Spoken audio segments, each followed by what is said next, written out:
২৪ ঘন্টার মধ্যেই বাংলাদেশে আসছেন হামজা চৌধুরী। ৪৮ ঘন্টার মধ্যে দেশের মাটিতে পা রাখবেন সমিত সোম। ঢাকার ফুটবল প্রেমীদের অপেক্ষার অবসান ঘটতে চলেছে। আবারও জাতীয় স্টেডিয়ামে গর্জে উঠবে বাংলাদেশ বাংলাদেশ ধ্বনিতে। কারণ সামনে দুটি গুরুত্বপূর্ণ ম্যাচ। ১৩ নভেম্বর নেপাল আর ১৮ নভেম্বর ভারতের বিপক্ষে মাঠে নামবে বাংলাদেশ জাতীয় ফুটবল দল। এই ম্যাচগুলো শুধু প্রীতি ম্যাচ নয়, বরং সাথে দেশের ফুটবলে আত্মবিশ্বাস ফেরানোর বড় সুযোগ। আর সেই লড়াইয়ে যোগ দিতে ঢাকায় ফিরছেন প্রবাসী তারকা হামজা চৌধুরী ও সমিত সোম।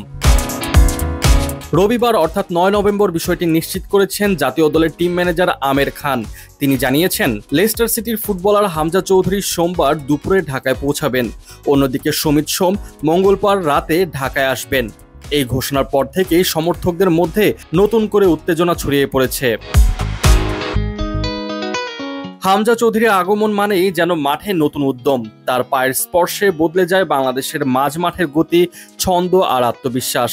তবে নেপাল ম্যাচে হামজা খেলবেন কিনা সেই বিষয়ে এখনই নিশ্চিত কিছু বলা যাচ্ছে না। আমের খান জানিয়েছেন, নেপাল ম্যাচে হামজা খেলবেন কিনা তা পুরোপুরি কোচের সিদ্ধান্তের উপর নির্ভর করছে। ২৫ মার্চ শিলংয়ে ভারতের বিপক্ষে ম্যাচ দিয়ে লাল সবুজের জার্সিতে অভিষেক হয়েছিল হামজার। সেই ম্যাচ থেকে আলোচনার কেন্দ্রে তিনি। এখন পর্যন্ত বাংলাদেশ দলের হয়ে ৫ ম্যাচ খেলেছেন, করেছেন ২ গোল আর অ্যাসিস্ট করেছেন ১টি। তার দলে থাকা মানেই শুধু এক খেলোয়াড় নয়, বরং একটি বড় প্রেরণা।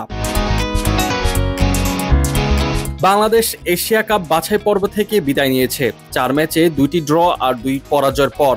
তবে সেই হতাশার ধাক্কা পেরিয়ে দল এখন প্রস্তুত নতুন শুরু করার জন্য। জাতীয় স্টেডিয়ামে চলছে এশিয়ান আর্চারি চ্যাম্পিয়নশিপ, তাই অনুশীলনের স্থান বদলে নেওয়া হয়েছে কিংস এরিনায়। সেখানেই ঘাম ঝরাচ্ছেন জামাল ভুঁইয়ারা, তৈরি হচ্ছেন ঘরের মাঠে জয়ের মঞ্চ গড়তে। আর সেই মঞ্চে যোগ দিতে যাচ্ছেন ২ বড় তারকা হামজা চৌধুরী ও সমিত সোম। ফুটবল প্রেমীদের চোখ এখন এক জায়গায়, ঢাকা। ২ ম্যাচ ২ চ্যালেঞ্জ আর একটাই লক্ষ্য, বাংলাদেশকে জয়ের ধারায় ফিরিয়ে আনা।